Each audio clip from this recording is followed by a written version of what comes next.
In Guinea, the only certainty seems to be that people have to fend for themselves.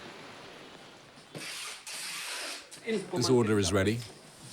Today, the challenge facing Pierre and his assistants is to how to get these medicines in record time from Conakry to Kissidougou on the other side of the country. We need more broncholine. Guinea-Conakry is still plagued by serious disease such as polio, diphtheria and rabies. The pharmacy's greatest concern is to get the vaccines out to where they're needed before the climate ruins them. Pierre has no refrigerated truck or icebox even.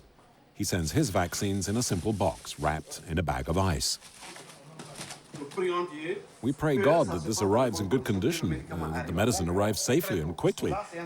It's a vaccine, so it's only good for 24 hours. And that's the first hurdle. To get to the transporter at the bus depot is an epic journey in itself. A downpour has caused huge traffic jams. How are we getting through this? Oh, how are the others doing it? Oh, it's incredible. True. This is so tiring. There are too many jams. The annoyed driver blasts his horn, frightening a passerby. Oh, what are you doing? You're trying to kill me, you idiot? Oh, you're insulting me, but you're in luck. I'll leave it to God to decide who's right and who's wrong. You fool. Okay, that's it now.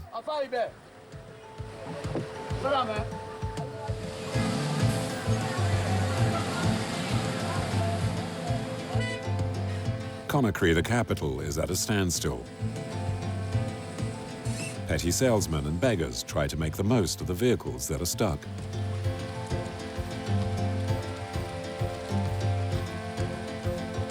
Stuck in one place for hours, creeping forward at a snail's pace. Oh, I've been here 5 hours now. Oh, it's the traffic jam, otherwise we'd have done it in 1 hour. Hello, I'm on my way. We're moving. Oh, it's a real worry, this. There are patients who are waiting for these medicines and must be in pain. Human lives are at risk. After 6 hours in the traffic jam, they make it to the bus depot.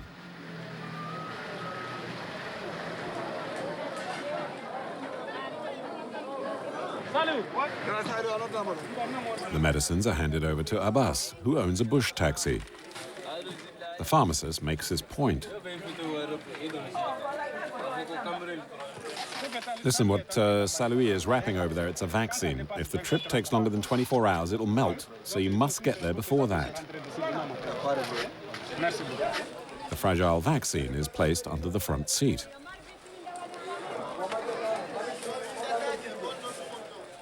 Well, my task's completed now. I've dropped off the package, made sure it's well taken care of, and now I can go home. For a few cents, so-called coxers assist with placing the baggage and tying it firmly into place.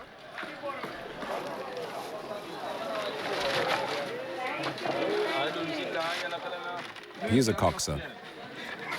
He's a coxer too.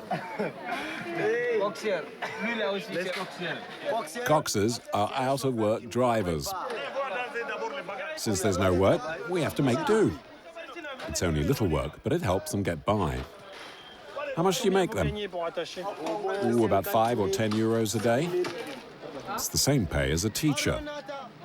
Guinea-Conakry has no railway and planes are prohibitively expensive. Taxis are the most common way to get around the country, and drivers take advantage by gouging clients. This passenger tries to get credit for her and her baby. My mother-in-law died, and my husband told me to come home immediately. Once we get there, he'll pay you. All I've got is 10 euros. I don't have enough. The driver feels sorry for her, and a deal is struck. But another passenger is more of a problem. He's hurt his hand and wants a window seat. I cut myself on a farm machine. However, the man in the baseball cap has reserved the seat. Listen, I paid for this seat. You're not telling me now I have to move. What do you want? I want to be where I chose. But he's injured. If he was fine, I wouldn't have asked you to change seats. Finally, 9 passengers, 2 babies and 2 drivers are packed on board.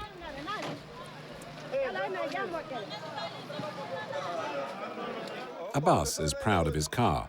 It's only 22 years old. It doesn't look too new, does it? It is new.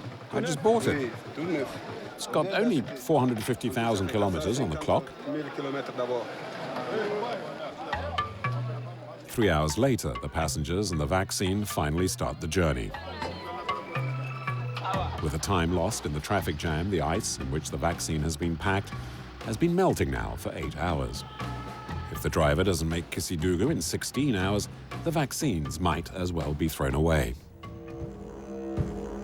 The national road to Kissidougou is 680 kilometers of potholes. Few drivers respect the rules of the road and accidents are frequent.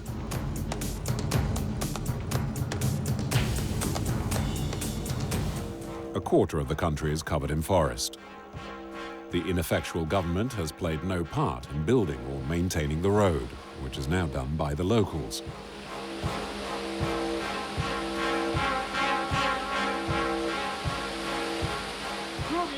There are accidents. One person fell off.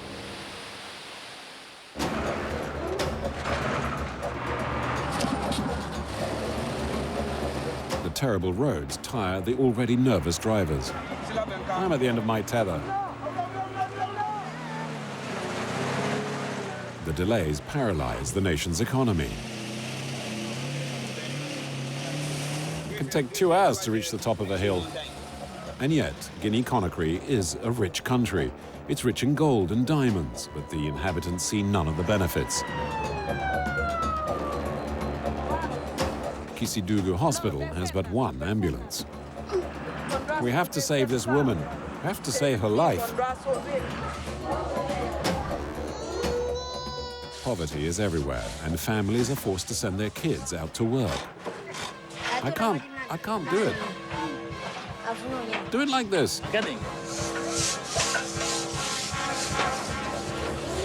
For most Guineans, life is a daily struggle.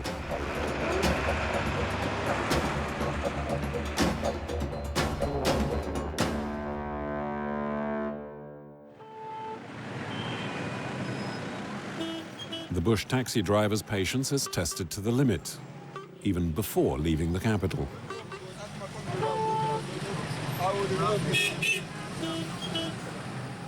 The 2 drivers constantly swap over. The boot is not exactly comfortable.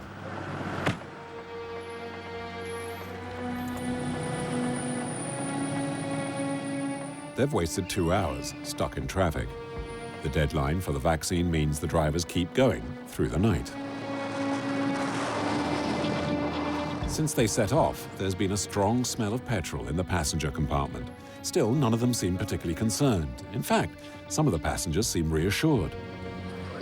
We believe that anytime you can smell petrol, it keeps the evil spirits away.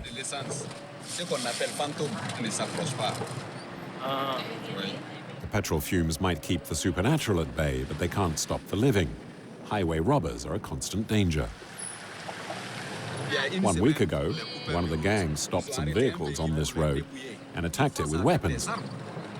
There were even some renegades from the military amongst them. About midnight is the time we like to park somewhere until 5:30 in the morning to avoid people like that.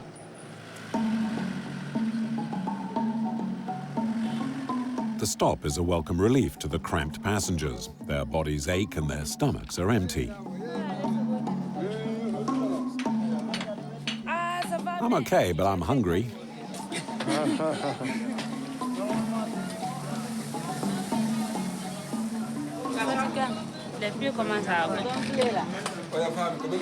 Come on, serve us.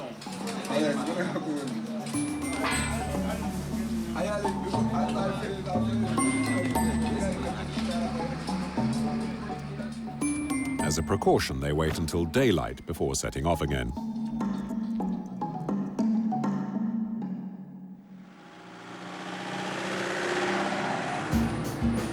By the early morning, the vaccines have been on the road for 22 hours, and it's time to press on. But Sharif is obliged to take it slowly.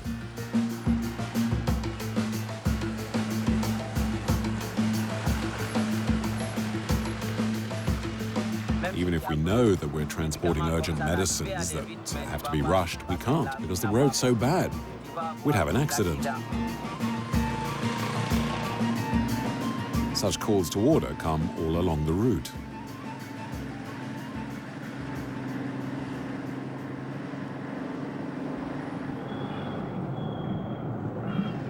The gamble seems to have paid off. After 24 hours, the bush taxi pulls into Kissidougou. But luck is against them. The pharmacy is closed and the vaccines will only be good for a few more minutes as the ice has surely melted. The driver asks around among the shopkeepers. Do you have the pharmacist's telephone number? Hello? Yes, I wanted to let you know that we got some medicines for you that were brought in from Conakry. The pharmacist is on the way, but when will he arrive? One passenger is fed up of waiting. Oh, this isn't right. You're meant to be a taxi service. I paid you to take me to Guinea-Conakry.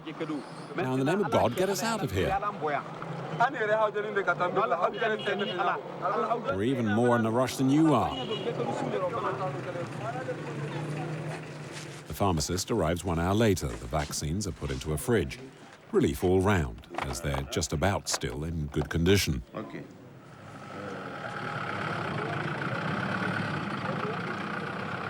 In Guinea-Conakry, bush taxis are a lifeline. These communal pickups venture just about everywhere. Apart from inside the dense forests. Those that live here are the country's forgotten peoples. There are hardly any tracks that serve their villages. The Konyagis clan are a case in point. Buba is a medicine man, and at 82 years old, his natural remedies seemed to serve him well. He sells his medicinal plants to the villagers of Peul, perched high on these cliffs. The old man makes his way up there using a 300-year-old path and an ancient ladder, fashioned out of bamboo and plant stems that snakes up the cliff face.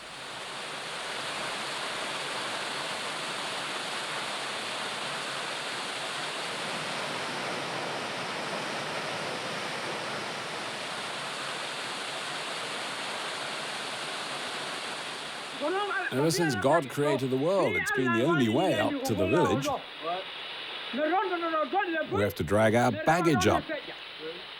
On the way up and on the way down. There have been accidents. One woman was holding onto a creeper when it snapped. But she fell and she survived, though.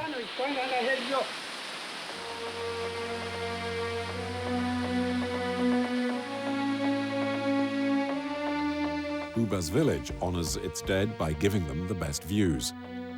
Something that raises a few logistical problems.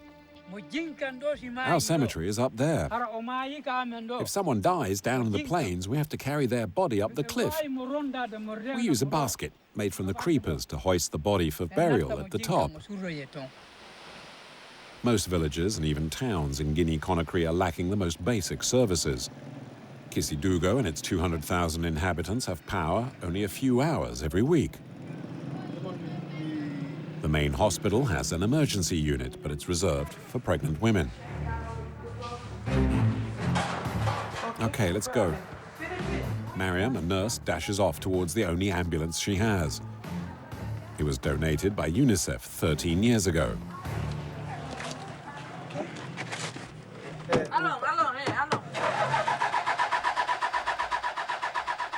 Without any means to maintain it, it's a miracle it's still running. Due to the price of petrol, it can only be used once a day. We've had a call to go pick up a pregnant woman, so we're heading off to pick her up and take her to the hospital. It's an emergency, but she's 75 kilometers away. We have to be quick to save this woman. We have to save her life.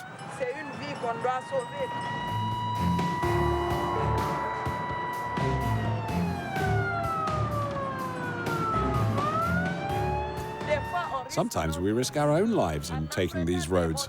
We're scared. The nurses waste a lot of time on these roads in the bush. There are no road signs with the names of the villages, and there are as many tracks as there are directions. It's a real labyrinth. Do you know which is the way to Telikoro? Yes, it's the track over there. First, you go to Nyama, and there you ask for directions to Campe, and then you head to Medina Campe. Okay, thanks. We're in a rush. We have to go. 2 hours later, and they still can't locate the pregnant woman. Where's Telikoro? It's the other direction.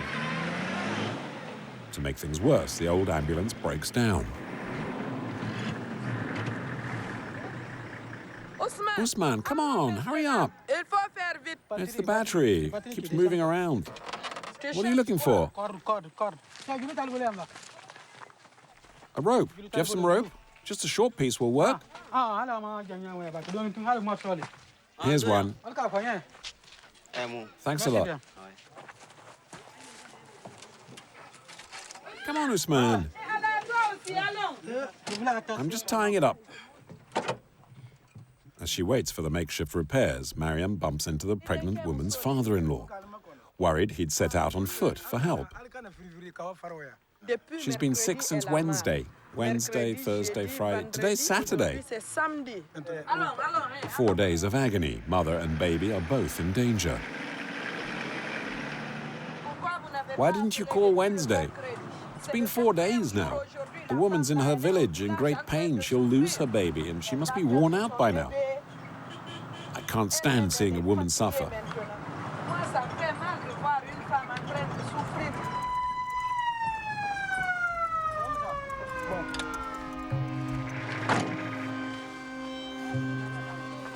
Three hours after leaving the hospital, Mariam can finally attend to the patient.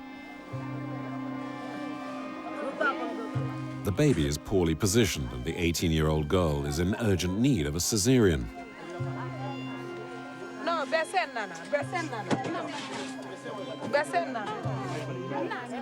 Grandmothers act as doctors in the bush, matrons who help with childbirth.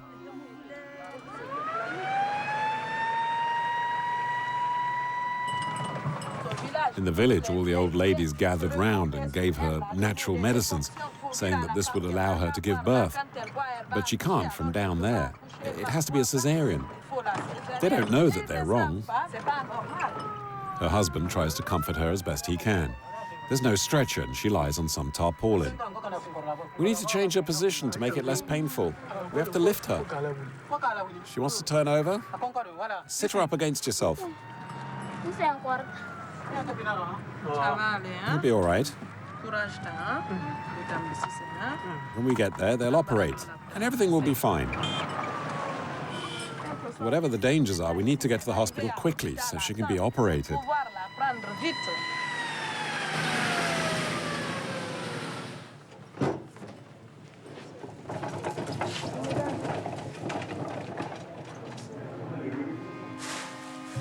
The hospital has no running water, and the operating room only has one set of surgical clamps. It's a very sharp pain. There is at least an anaesthetist, and mother is soon asleep. The cesarean goes well, but the baby isn't breathing. Without reanimation machines, the nurses try the impossible.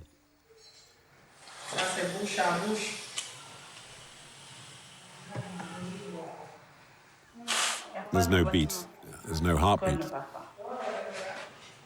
The baby's dead. And just think, we went all that way to her village to bring her back here, and the child doesn't make it. It's just awful. At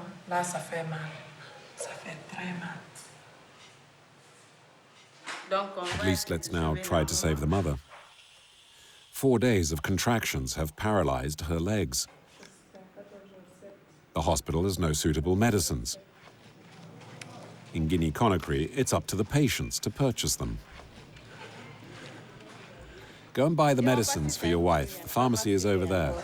The young woman's husband is desperate. I don't have any money to buy prescription drugs. My parents might have helped, but they're a long way away. I'm stuck.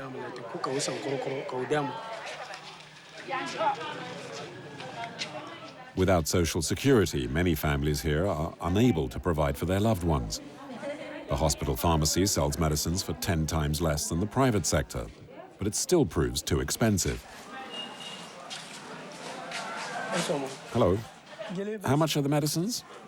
3.5 euros. Oh, I don't have that kind of money. Listen, help. I really need that medicine. I don't have any money. In Guinea-Conakry, life is worth as little as 3.5 euros. Maybe it's the camera or genuine sympathy, but in the end, the pharmacist pays for the medicine himself.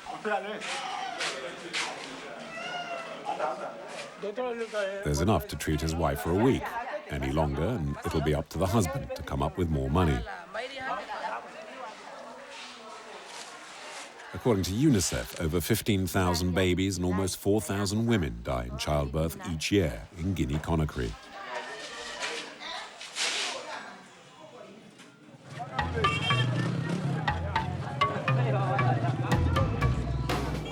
Getting medicines to where they're needed around the country is a real problem.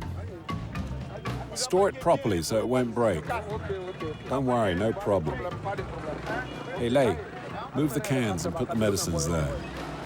And the transportation itself is by no means ideal for such fragile cargo as medicines. Alassane is the proud owner of this old truck.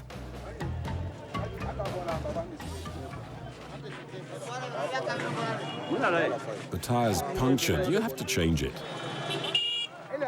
Hey guys, open up the bonnet. Check the engine is all right. Come on, give him a hand. You need to completely move it up.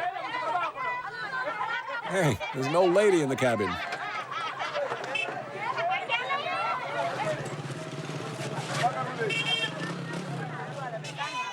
His ancient truck brings in just enough to feed his large family. 8 children and 2 wives. Fatih, aged 50, and Erica, 21.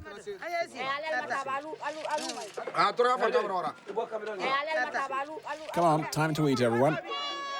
Yeah, there's some tow. Tow is corn flour and water, the poor man's dish. The entire family depends on Alassane's earnings, but at this point, they're very thin. It's really delicious. We don't have any money, so we get by as best as we can. My truck's too old. I hardly make any profits from it at all. But without making these trips, we'd have nothing to eat. Here, take this money for expenses. Is that all there is? Yes, it's not much. Give me some more. I haven't got any more. It's not enough to feed 9 people. If you don't give me some more, I don't know how I'll manage. There are too many of us for this. Just take it back. No, take it. It's all I've got. So what do you expect me to do with 1.5 euros? We need twice that at least. Look, there's nothing in my pockets. I don't want your money. Take it back. Listen, you know my truck's old. Don't push me. It's not enough for everyone. All right. I don't have any more. What do you want me to do? What you've given isn't enough. I have no more. If you don't give me more, then no one will have anything to eat until you come back. That's your problem. I'll give you some when I cut back. The old engine groans away, and Alassane wonders whether he'll be able to make it all the way to Tokono, 65 kilometers away.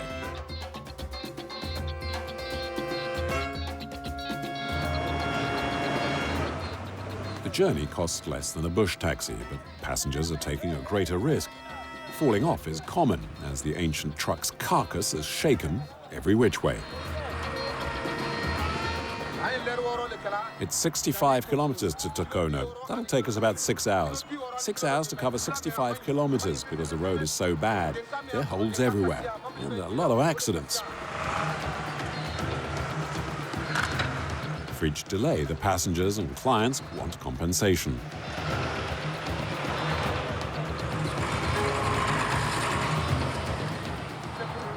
I own the truck. I bought it on credit, and I need to repay my loan. But the road is slowly destroying my vehicle, and soon it'll completely break down.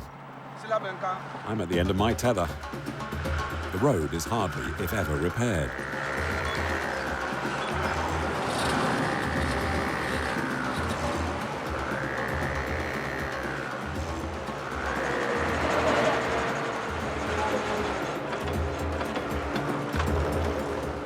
Passengers have to get off. The road's simply too bad. It's the same every time, and it's been getting worse now for 2 years. It's worse than ever. We'll need to remove all the mud that's over there. Without batting an eyelid, the passengers get down to it. Luckily, there's some coal on the truck. Some of it will be sacrificed as it makes perfect filler.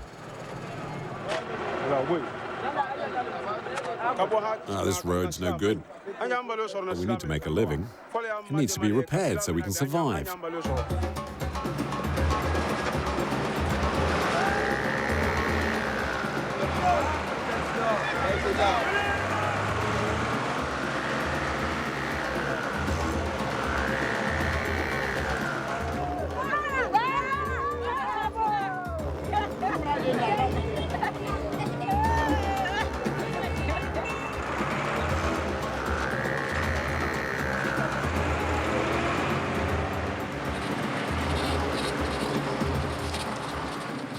And there are also bandits who might attack us anytime. It's terrible. I don't know how much more we can put up with. The robbers attacked us 3 months ago. We were going slowly because of the road. They took all my cash, 2,500 euros. It's just too much. I've now had enough. For hours, passengers alternate between walking and riding in the truck.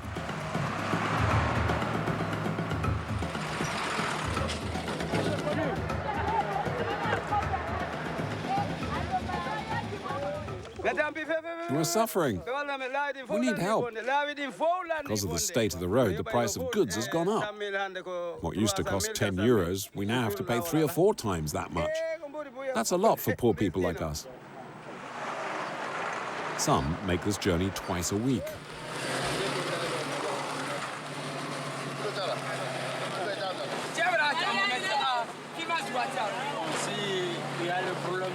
When it rains, we use the canvas to cover ourselves. It's all we can do. It's not easy, but it's all we've got.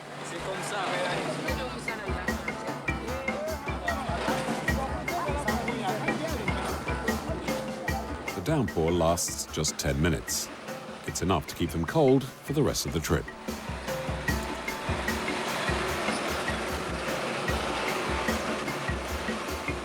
At Tokonu, the truck's arrival is an occasion to make a few pennies.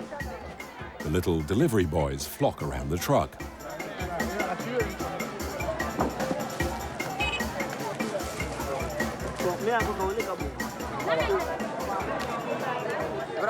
Do you know where the pharmacy is? Yes, sir. Right, well, let's get going then.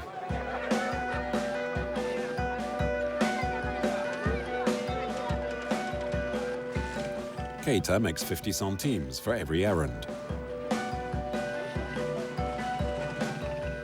The pharmacy doubles as a greengrocer's. Medicines are stacked in between the cigarettes and cans of jam and condensed milk.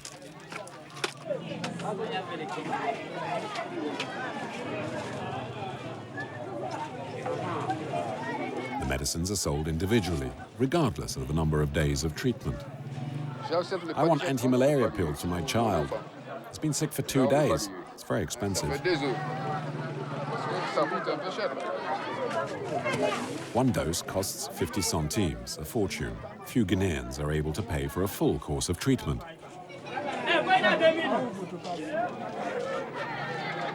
9-year-old Keita, the delivery boy, works as hard as any adult.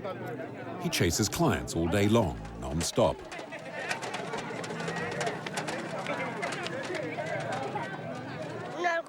It's my mother who told me to do this. The hardest part is lifting up the packages. Keita is by no means the only child who is sent out to work by their family. Some start at an even younger age.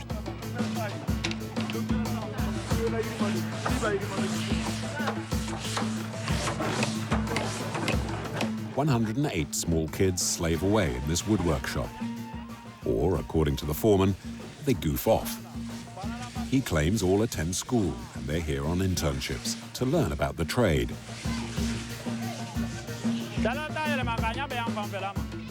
Hey, you need to rub it properly to get it smooth. Like this. And hurry up about it. Hey, you. Where's your sandpaper? Don't you have any? Here, take it. Take it and then come over here. There. Now you need to rub it against the wood. That's the way. Up and down. This is how you should do it.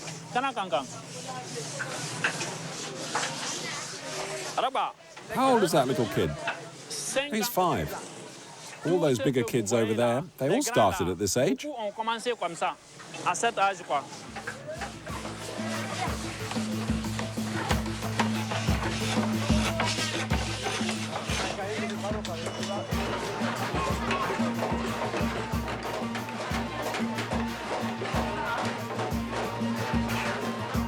Thanks to these internships, he's helped many find their vocation.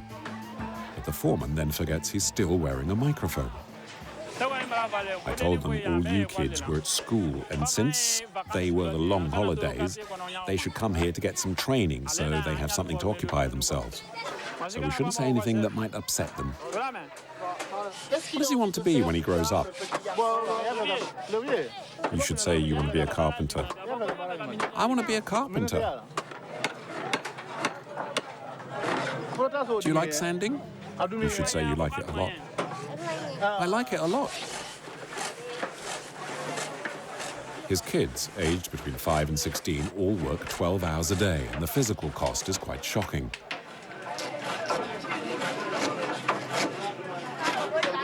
Are you tired after working all day? Very tired. How do you feel when work's over? It hurts. There, my shoulders, they really ache. Lamine, aged 9, repeats the same movements all day. It really hurts if you're not used to it. You see those marks on my hand? My palm gets very hot. It's the plane that makes it hot. It hurts all the time now. Hey, Lamine. Kids, come on. Time to go home.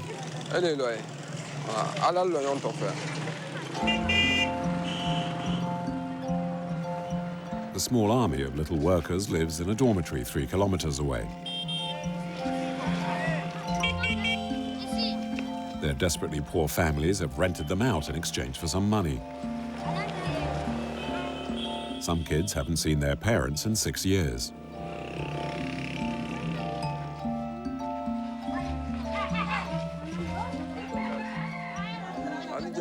Here's the man behind this lucrative business, who fills in as the father, and his 3 wives act as the mothers. He's the one who's in charge here. He's our master. He trained all the team here. I set up this entire thing. It's run along military lines. After a day's work, the 108 kids have little time for rest. Each has a domestic chore to fulfill.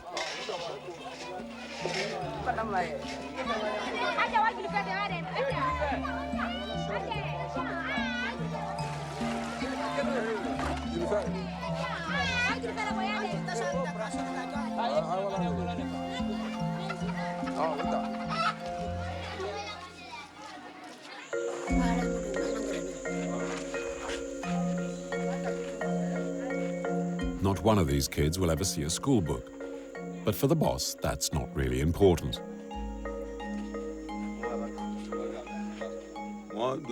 Out in the bush, the peasants learn by word of mouth. They bring me their children so they can learn a more profitable trade than farming. I set them up here, and until they learn the business, they remain here. For some, that means 3 or 4 years. But if I take them in very young, they might stay 6 or 7 years. After, I free them. I've done this since 1966. This is my 30th group of kids.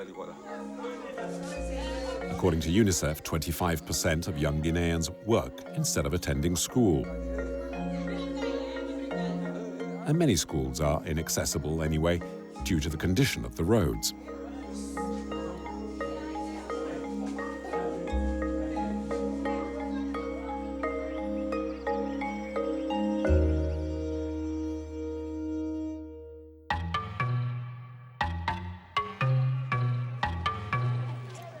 It's the same story with health. These medicines are on their way to a dispensary in the middle of the jungle. Only someone as crazy as Amaka would risk such a journey.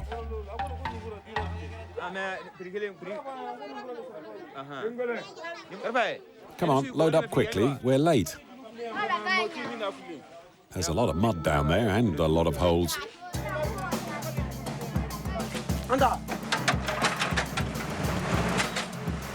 Amaka wasn't meant to be a trucker.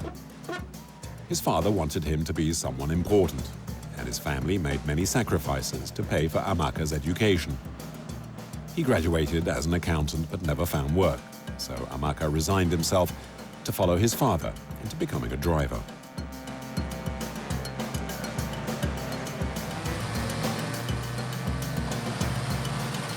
This is a Zil. It's Russian. It's more than 30 years old. I inherited it from my father. Is it a good inheritance? Oh, yes. During the 1960s, President Sékou Touré allied himself with the Soviet Union. The communists imported their ideology, along with Russian heavy-duty trucks. The Zil 130 is one of the last survivors. If I leave in the morning, I should get there by the evening. But often I don't get there until the following morning. It can take 2 hours or 3 just to make it up one slope. It's tough.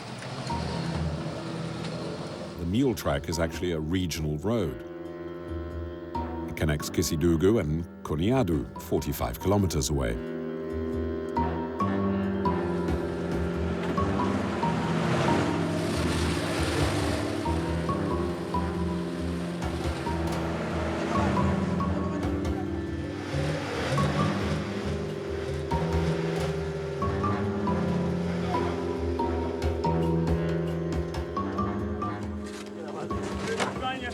The road's blocked up ahead. We're stuck. At each bog, the rhythm of the spades resumes, and it's always to the same tune. Amaka is encouraged. But not much is achieved. The answer may lie in this oddly shaped mud sculpture.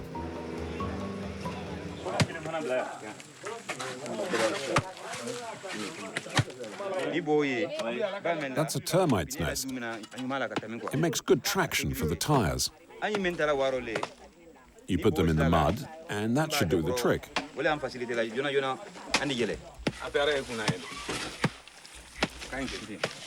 The small ones don't sting, it's the big ones with red heads that sting.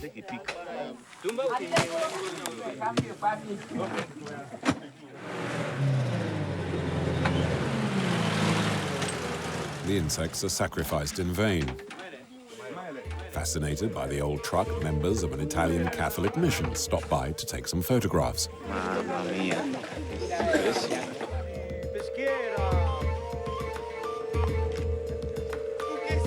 This man, flanked by 2 Italians, is a priest. Why are you here? We're friends of Don Piero. They've come with me to visit the parish at Koniadu. Are you sure you can carry me? Yes, of course. Don't drop me.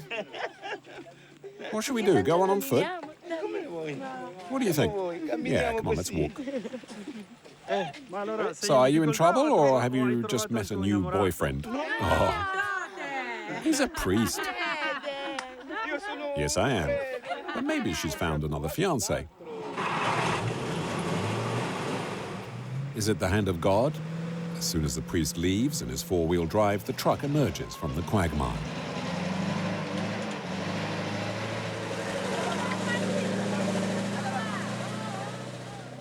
The pebbles are all from the bush.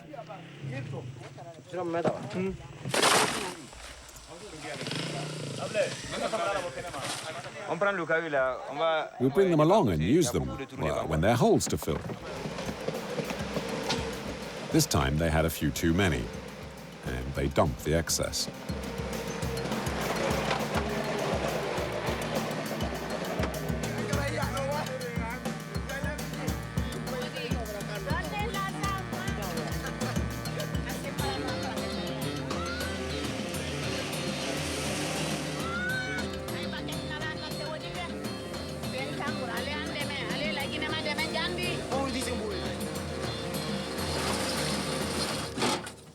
Amaka's truck stops. Its engine lacks power. It's the engine's belt that's split. It's not serious. We have a spare belt. It'll just take 10 minutes. It's quick. We know how to do it. There's an apprenticeship before we start driving, so we can cope with this on our own, as we don't have much money. In Guinea, such is the poverty that everything gets recycled.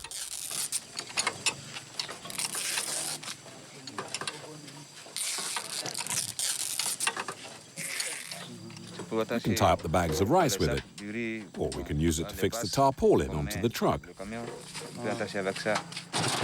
But as they get back on board,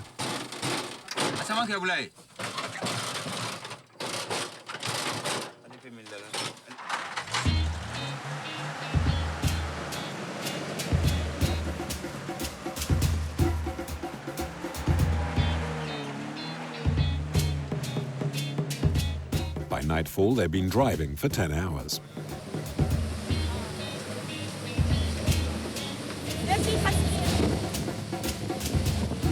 I'm cold.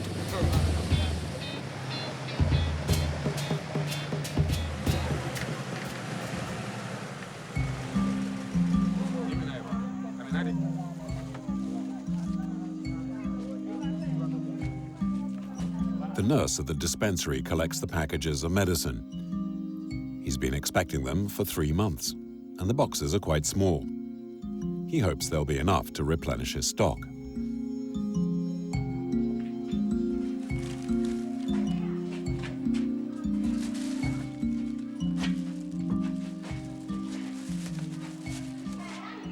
The eye cream is no longer good and can't be used. There are people who come to be treated, and if we don't have any cream, well, that's no good.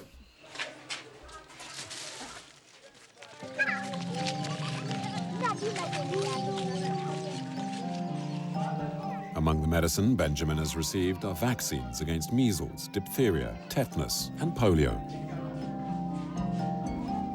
He'll start vaccinating children first thing the following day, as he has no means to conserve the precious serums. There's no electricity. The fridge runs on petrol, and we don't have a generator. We have to pay for the petrol for the fridge, and often we don't have the money.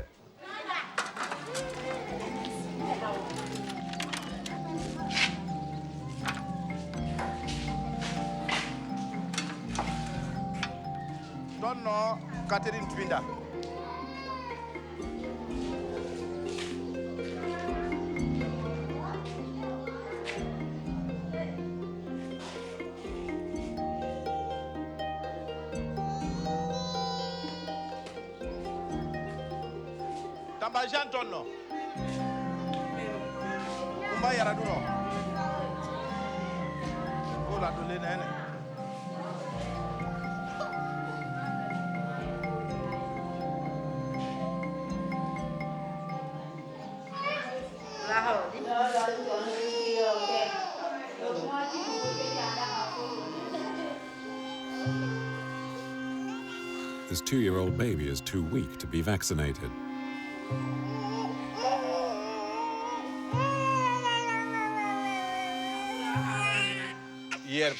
I visited the family yesterday and told them to bring their baby along. You have to go and see them to make them come in.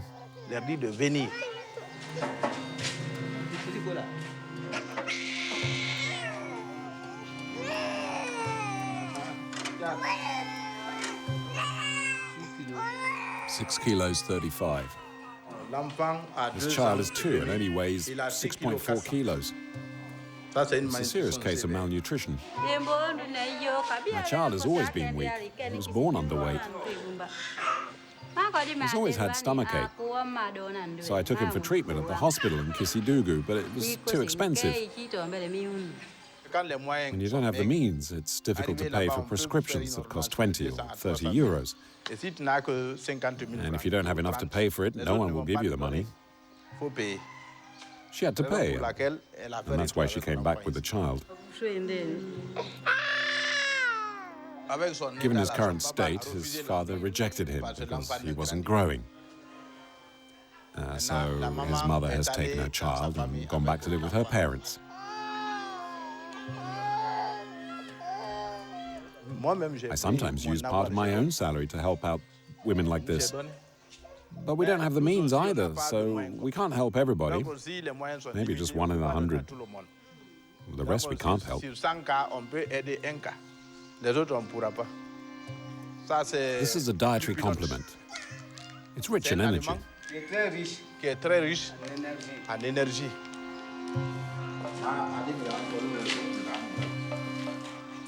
In Guinea-Conakry, 1 in 10 children die before reaching the age of 5. No doctors ever visit these remote villages. Benjamin tries to fill the void, but he's just a nurse, even though an experienced one.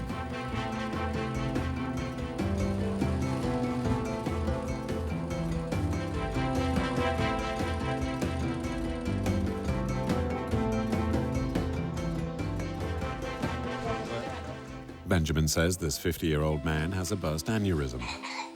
He treats him as best he can.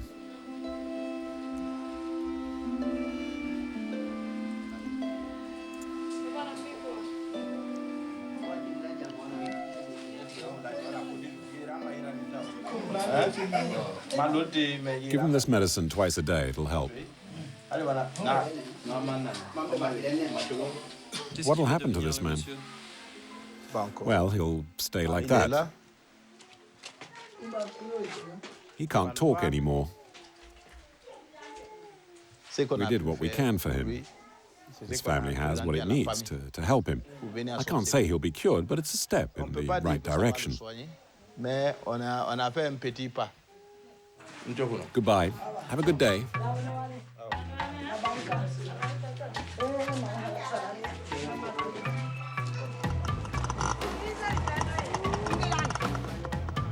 In Guinea-Conakry, life expectancy is about 50.